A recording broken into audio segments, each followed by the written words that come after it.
Halo Brasis Metro, Kota Bogor menyimpan banyak potensi daerah. Salah satunya pengrajin makram yang ternyata sudah go internasional, seperti yang dilakukan oleh Twistrope. Twistrope adalah brand lokal Indonesia yang telah berdiri sejak akhir 2016. Kerajinan makram dari Twistrope ini digawangi oleh Mila Wiyarti yang tak lain adalah ownernya. Mila membuat produk handmade dengan mengeksplorasi seni makram. Mila belajar dari salah satu keluarga yang lebih dulu menekuni seni makram. Termasuk ia juga terus mengeksplor diri dengan belajar otodidak dari YouTube. Ratusan simpul ia pelajari dari zaman ke zaman. Mila berusaha untuk selalu mengupdate dengan berbagai jenis simpul yang lagi kekinian dan disukai pasar. Saat berbincang dengan Metropolitan, Mila awalnya hanya menyalurkan hobi dan beberapa simpul dasar yang ia kuasai. Biasanya, hasil karya dari hobinya itu ia pamerkan di halaman Instagram pribadinya. Tapi siapa sangka, hasil postingan itu justru membuat banyak orang tertarik untuk memesan makram hasil kerajinan tangan Mila.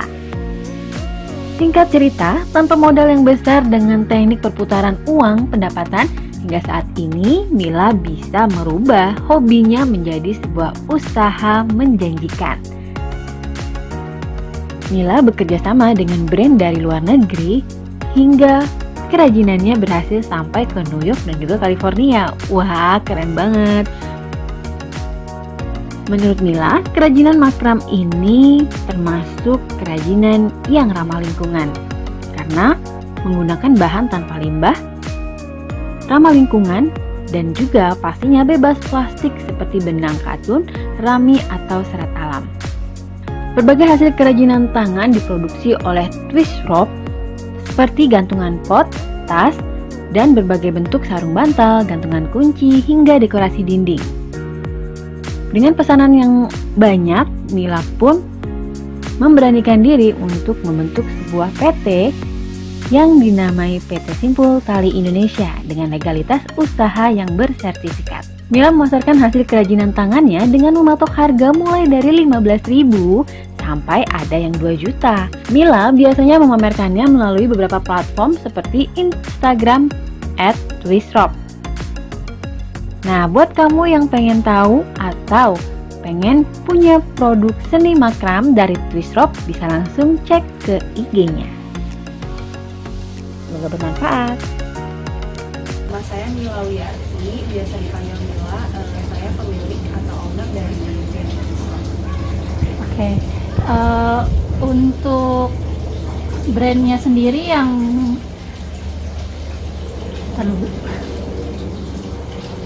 nanti dicat-cat. Oke. Boleh dijelasin nggak sih Bu, untuk pertama kali merintis usaha ini tuh dari kapan dan susah senang perjalanan di bawahnya tuh gimana? Saya tuh merintis dari tahun 2016 akhir Desember. Saya memang bukan backgroundnya pengusaha atau pengrajin, jadi saya dulu hanya ibu rumah tangga biasa. Nah, untuk mengisi kekosongan waktu itu saya belajar membuat kerajinan tangan ini, makrame. Nah, tahunya awal makrame itu dari tante saya. Waktu itu belajar bikin tas dan itu selesai dalam waktu 3 hari. Kemudian 1 tahun berikutnya saya kan punya anak tuh, anak saya masih 1 waktu itu. Terus suami itu kerjanya di luar kota dan bisa dibilang jarang pulang kan.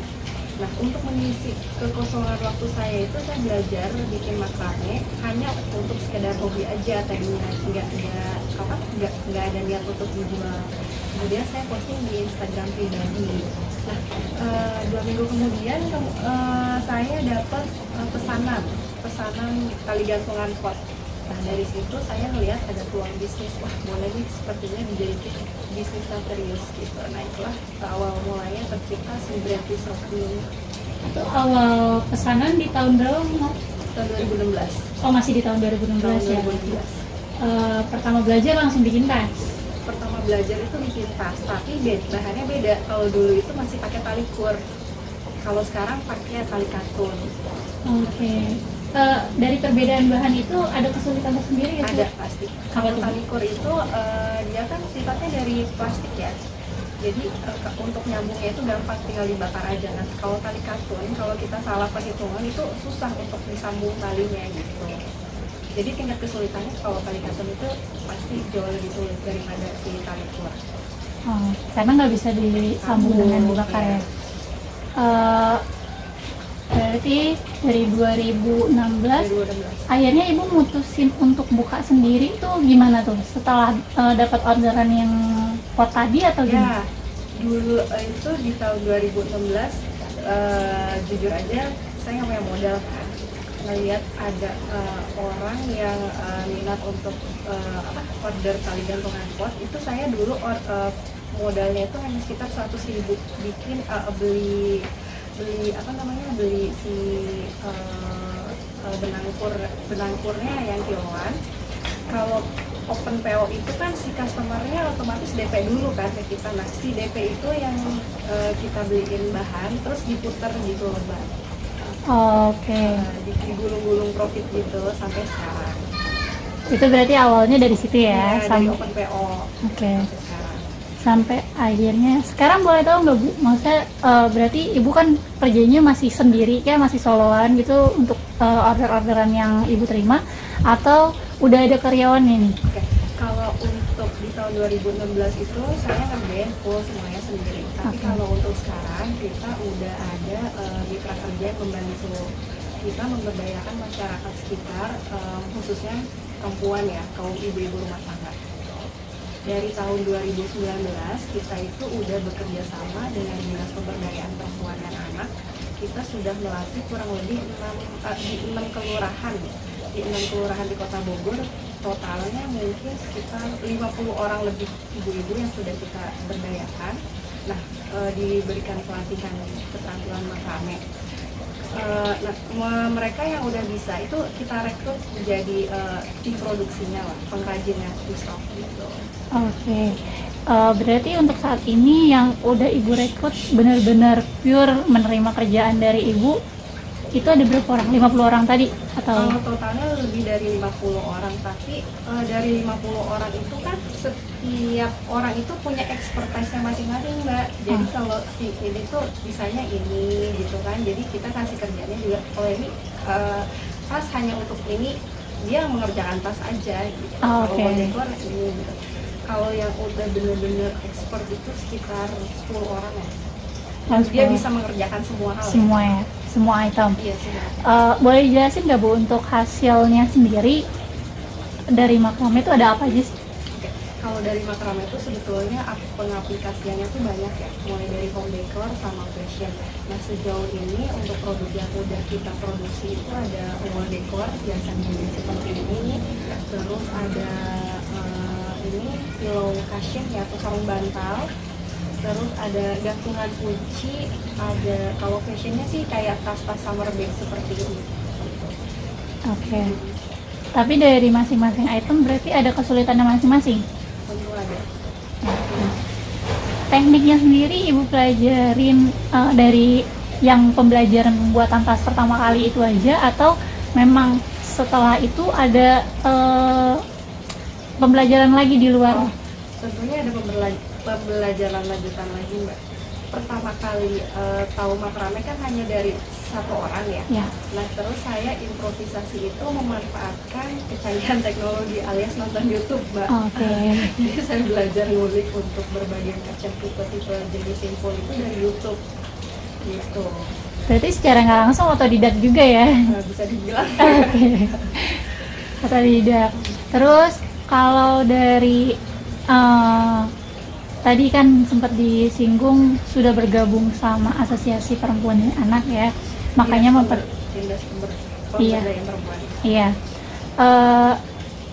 berarti andil banyak dalam perkembangan perempuan saat ini di Kota Bogor. Tadi kalau boleh dijelasin Bu, dari penggabungannya itu ada kegiatan-kegiatan pembelajaran yang tadi ngerekrut, selain itu ada lagi yang lain Kak atau memang pure pengajaran aja? Kalau untuk selama kita kerjasama sama DP3A itu Mbak, kita tidak hanya memberikan mereka keterampilan kerajinan aja, tapi kita juga kasih pengetahuan berwirausaha untuk mereka, Mbak. Jadi kita membangkitkan kepada ibu-ibu supaya menjadi perempuan yang mandiri secara finansial. Diharapkan pelatihan secara keterampilan yang kita berikan sama wawasan berwirausaha itu bisa membantu meningkatkan perekonomian keluarga. Oke, berarti mereka diperbolehkan untuk buka mandiri juga atau ordernya dari ibu semua? Boleh banget. Oh, boleh banget untuk buka mandiri ya. Pasarnya tetap, untuk pasarnya diinfoin, maksudnya kayak link-link pemasarannya dari ibu langsung atau mereka bisa cari sendiri? Mereka bisa cari sendiri ataupun mereka dapat info marketnya dari kita juga. Oh, itu sistemnya berarti berkelanjutan ya? Iya, betul. Oke. Terus untuk pengrajinan sendiri kayak misalkan buat tas deh atau enggak dekor yang ada di belakang ibu sekarang, itu makan waktu berapa lama Bu untuk penyelesaian? Kalau proses pengerjaan sih sebenarnya beda-beda ya, tergantung kerumitan dan size ukuran sebuah produknya. Kalau sejauh ini karena kita menerapkan sistem produksinya, misalkan kalau yang bikin tas nih si A aja nih, tas ini si B aja, tas ini B aja gitu. Jadi kalau untuk bikin tas ukuran segini itu kita bisa bikin selama 1 hari, tapi nggak full 8 jam ya, paling sekitar 4-5 jam. Mereka kan kerjanya di rumah itu disambi kan, sambil ngurus anak, sambil bersih sambil gitu. Berarti itu sehari bisa selesai? Sehari bisa selesai. Oke. Sehari bisa selesai. Paling lama berapa tuh? Paling lama ngerjain wall decor. Wall decor ini kan ukurannya lumayan besar ya, 2 kali 1,5 meter. Itu mungkin bisa 1 mingguan lah. 1 mingguan 1 orang? 1 orang. Oh, memang semua kerajinannya dipegang hanya 1 orang? Iya, menurut ekspertisnya masing-masing ya kita untuk menjaga kualitasnya. Oke, berarti bukan yang kayak misalkan ini bikin gagangnya, ini bikin. Soalnya udah pernah dicoba nih yang biasa bikin tas, terus tiba-tiba kita kasih project bikin yang lain itu nggak sesuai gitu, karena beda tangan tuh beda hasil. Oh gitu. Kayak gitu. Menarik juga ya. Berarti kemampuannya diukurnya dari ya hasil tadi itu. Betul. Oke. Selama ibu usaha ini, maksudnya bisnis di kerajinan-kerajinan, kendalanya apa sih Bu? Kendalanya banyak banget ya. Apa tuh? Kalau pelaku usaha sih kendalanya pasti pertama akses pemasaran. Kalau dulu pertama kali akses pemasaran kan, kita udah punya produk, nggak tahu nih masarnya kemana kan. Nah, kedua adalah modal usaha kita yang terbatas ya. Okay. Karena kita nggak pakai investor kan. Dan yang ketiga SDM. Mungkin kita banyak punya pengrajin banyak, tapi untuk meningkatkan skillnya itu kan butuh pelatihan yang terus menerus ya. Mungkin itu sih kendalanya, pemasaran, modal usaha sama SDM yang kurang. Kalau menurut Ibu tuh semaksimal mungkin dari pembelajaran, misalkan 1 orang yang benar-benar awam gitu terus tiba-tiba dia terjun ke dunia pengrajin ya kayak yang Ibu lakuin sekarang, itu idealnya berapa kali dia harus latihan sampai akhirnya dia bisa bikin sesuatu? Kalau bicara skill, sebenarnya nggak ada idealnya sih Mbak, karena setiap orang itu punya kemampuan masing-masing, jadi kita nggak bisa sama ratain gitu. Ada yang kita ajarin seminggu udah langsung bisa, ada yang sebulan juga masih begitu aja. Jadi tergantung orangnya sih, tergantung orangnya, memang dia punya passionnya atau memang karakternya juga nggak bisa gitu, nggak bisa bikin yang kalau ini kan harus telaten ya. Kalau orang yang nggak sabaran aku yakin nggak akan bisa. Oh berarti ini melatih kesabaran juga ya Bu? Iya benar, karena harus sabar, harus teliti, harus telaten kan. Oke. Kalau salah satu harus diulang dari awal gitu? Iya benar. Oh. Udah gitu kan kalikatan, kalau kalikatan kan seperti yang aku bilang tadi nggak bisa disambung ya. Iya. Jadi harus ulang lagi gitu. Oke. Benar teliti banget. Oke. Tapi kalau untuk tekniknya sendiri dari berbagai macam itu biasanya dibedainnya simpulnya atau cara apa ya? Simpulnya. Ya simpulnya ya Yang berarti. berbeda itu ya simpulnya. Nih kayak gini kan sama ini kan beda. Kalau yang simpul paling basic itu nih pas kayak gini tuh pakai simpul dasar. Tapi kalau kayak gini kan udah banyak ya. Itu beda. Jadi yang membedain itu sih cara simpulnya, cara nyimpulnya gitu. Oh, gimana caranya bisa bentuk Iya. Bentuk lain. dan itu semua diajarin Semuanya diajarin, semuanya kita ajarin. paling lama selama ibu ngajarin orang nih, paling lama orang yang akhirnya bisa nangkep tuh berapa lama untuk pembelajaran? Untuk sampai mereka bikin produk ya, karena gini loh Mbak, kalau misalnya kita bikin produk nih, contohnya Swisroknya dapat PO nih, dapat PO produk seperti ini. Jadi si buyer itu paling cuma kasih ke kita tuh gambar aja kan. Oke. Dan biasanya untuk trial error itu saya dulu Mbak. Jadi untuk bikin satu tas kayak gini aja itu dulu saya trial errornya sampai 1 minggu setiap hari saya bikin. Oh ini nggak bisa. Jadi kalau si ibu-ibu tuh mereka tuh nggak bisa untuk trial error itu nggak bisa. Jadi bisanya cuman kita udah kasih template yang nanti kamu potong talinya segini ya, segini Hawaii, nanti tekniknya dia gitu Mbak. Jadi mereka tuh harus benar-benar memang udah ada template-nya gitu. Jadi untuk model-model yang baru ibu dulu yang iya, bener. Cari gimana sampai akhirnya bisa jadi satu benda gitu. Oh, oke. Berarti secara nggak langsung dari semua karya yang ada di depan saya saat ini semua udah dikuasai. Iya. Kalau untuk sistem pemasaran Ibu, kalau tadi Ibu bilang kan dulu kan sulit ya, kesulitannya mungkin internet nggak secanggih sekarang. Oke. Untuk saat ini dari pemasarannya sendiri Ibu biasanya lewat apa nih? Kalau sekarang yang pasti sih kita memanfaatkan media sosial ya, Instagram, website, terus kita juga ikut pameran. Itu sih paling media sosial Instagram sih yang paling aktif. Oh gitu. Kayak all shop gitu berarti main juga? Marketplace juga kita. Okay. Udah kemana aja Bu untuk pemasaran? Kalau paling jauh B2B-nya kita kalau yang ini ke California nih, terus yang project ada lagi project yang gantungan tas itu sampai ke New York. Boleh dilihatin Bu gantungannya seperti apa? Di sini ada masih beda. Masih ada sampelnya nggak ya?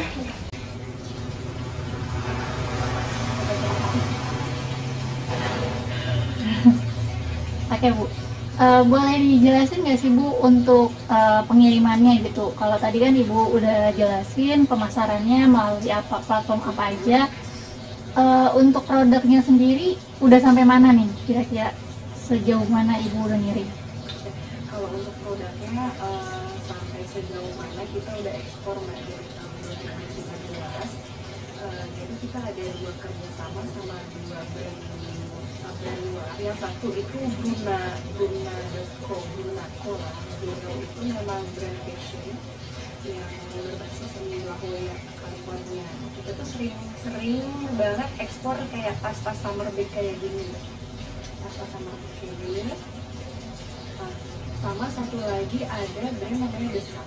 Desak itu adalah salah satu brand fashion yang mereka berbasisnya di New York. Kalau kemarin kita bikin projectnya itu gantungan tas kecil, tapi beda bahannya. Kalau yang lain itu kan tali katun, kalau si Desak itu dia pakainya benang recycle sekecil ini untuk dibikin makamnya gitu. Jadi ini karena challenge-nya lumayan agak susah, harganya juga yang mereka tawarin ke kita itu lumayan tinggi. Oke, beda berarti ya dengan bahan-bahan katun. Oke, kalau berarti tadi dari yang bahan di challenge itu jadinya berbentuk apa tuh? Tas juga kah atau? Enggak, jadinya berbentuk gantungan kunci diameter 8 tuh. Jadi bentuknya tuh bulat, tapi di dalam gantungan kunci itu tuh ada item-itemnya lagi, ada bintang lautnya, ada kerang, ada koral gitu. Jadi temanya tuh kayak under the sea gitu. Bikin rame gitu. Dan mereka itu nggak boleh ada lem, apalagi ada bakaran yang sampai ngebuka hitam. Jadi harus clean. Itu yang bikin challenge kita tuh agak cukup sulit ya. Oke. Untuk itu ya finishingnya ya. Finishing. Berarti diganti alih dengan apa tuh kalau misalkan nggak boleh ada lem, nggak boleh ada gumpalan bakar? Jadi kita bakar, tapi habis itu kita diupetin gitu. Oh. Diupetin ke belakang benangnya. Kalau kata kita sih itu namanya diselomot gitu lah. Oh, diselomot. Diselomot, tapi itu susah banget karena ini kan bukan bahan yang biasa untuk makrame ya. Gitu. Karena licin juga tadi ya. Licin Oke. banget.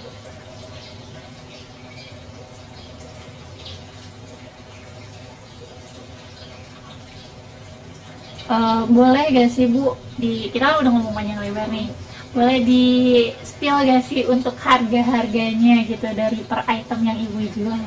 Harga-harganya variatif lah ya, mulai dari gantungan kunci yang harganya 15.000 yang paling murah ada, terus ada tas apa namanya, pouch atau clutch itu yang 100.000 juga ada, sama ini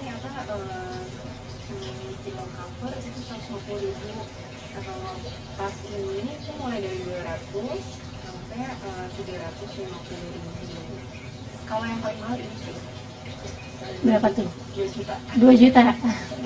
Tapi berarti nanti yang di belakang itu full ya? Iya full. Oke. Gitu. Full simpul tali. Full simple tali. Oke. Berarti ini belum selesai, masih jauh dari finishing atau gimana tuh? Masih jauh dari selesai lah pokoknya. Oke, kalau dari perkiraan Ibu, ini tuh cukup makan waktu berapa lama untuk sampai akhirnya finishing?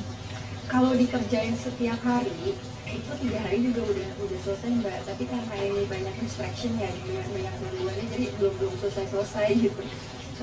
3 hari itu nonstop berapa jam? Kalau saya itu biasanya sehari itu meluangkan waktu itu sekitar 2-3 jam untuk ngerjain ini ya, projectnya. Oke, balik lagi nih Bu ke pemasaran tadi, ke hasil penjualan. Ada pasang surutnya nggak sih Bu dari usaha Ibu saat ini? Ada, apalagi pas pandemi itu Mbak, pas kena COVID ya, itu juga kita jujur aja terdampak karena mungkin produk-produk atau jenis kategori usaha kayak gitu kan bukan yang masuk yang kebutuhan primer ya, hanya untuk dekorasi kayak gitu. Jadi pemasaran pas waktu COVID tahun 2020 ya. Iya, 2019 sampai 2022 pertengahan. Lumayan agak menurun sih. Gitu. Itu gimana tuh caranya biar tetap supple sampai akhir? Kebetulan ada buyer saya baik hati itu yang orang Indonesia tapi tinggal di California.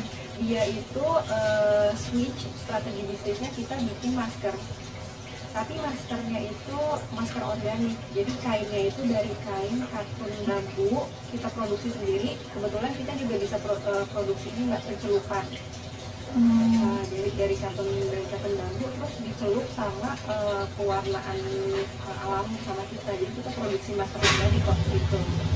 Oh, jadi itu yang menyelamatkan usahanya.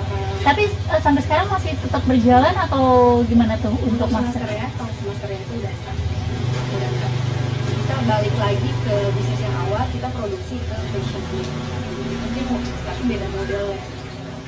Oke, berarti untuk modelnya berkembang terus ya? Iya, berkembang terus. Apalagi kan kalau di luar negeri itu kan ada season-seasonnya ya, summer lah, spring lah, gitu kan. Jadi fashionnya juga terus berubah gitu. Berarti itu suatu keuntungan juga ya buat Ibu. Berarti update terus untuk modelnya. Iya. Dari awal banget Ibu terjun ke dunia apa tadi maaf ini disebutnya makrame, itu berapa model tuh yang udah Ibu jelajahi? Kayaknya lebih dari 100 model sih. Untuk tas? 100 desain produk, nggak cuma tas ya. Oh, macam-macam ya? Macam-macam. Home decor sama fashion itu lebih dari 100. Wah, banyak banget Kak. Sebenarnya belajarnya juga terus menerus ya, nggak maksudnya ada yang baru pelajarin lagi, ada yang baru pelajarin lagi. Oke. Untuk tokonya sendiri Ibu buka store-nya di satu tempat gitu atau memang di rumah aja? Enggak, kalau untuk toko kita di rumah aja. Paling kita kan ada kerjasama sama di kanan dan kota Bogor.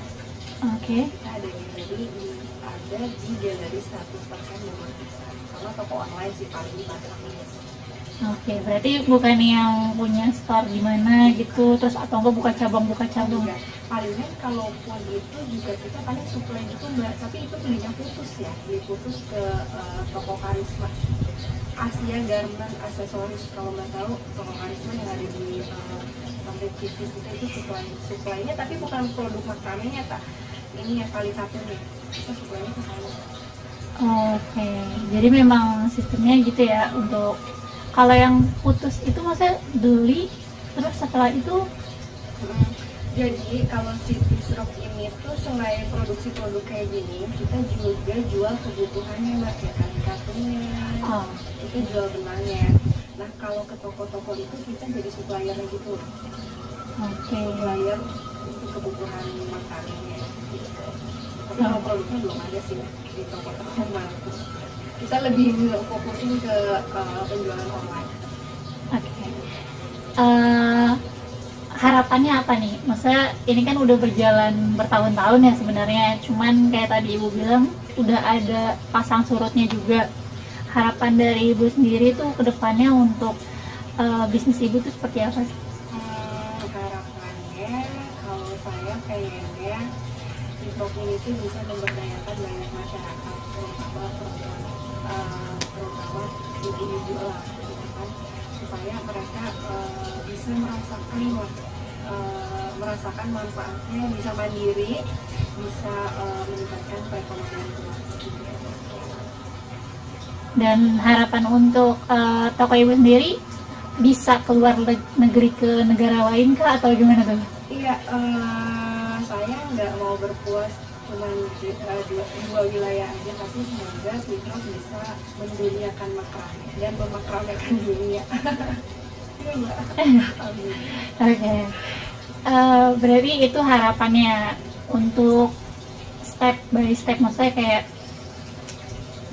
selangkah ke depan nantinya Ibu bakal kayak kita visioner aja nih, maksudnya ke depan tuh bakalan ada produk baru lagi kah atau memang akan ada lokasi-lokasi workshop yang menurut Ibu itu bisa mengembangkan bisnis Ibu saat ini? Pasti mbak, kalau namanya research and development produk itu terus kita lakukan supaya ada update produk terus kedepannya kita juga mau kasih pelatihan lebih banyak lagi. Jadi nggak cuma ke ibu-ibu atau masyarakat sekitar aja, tapi kita juga bekerja sama sama komunitas crafter, nggak cuma di Bogor tapi di luar Bogor juga. Oke, berarti memang berharapnya ke depannya nanti akan ada workshop yang di luar Bogor ya? Iya. Tapi tetap dengan si P3 tadi? Kalau untuk DP3A mungkin mereka fokusnya ke masyarakat ya. Jadi kalau untuk komunitas itu kita sendiri langsung kerjasama sama mereka. Oke, siap. Semoga terrealisasi ya Bu ya semua harapannya.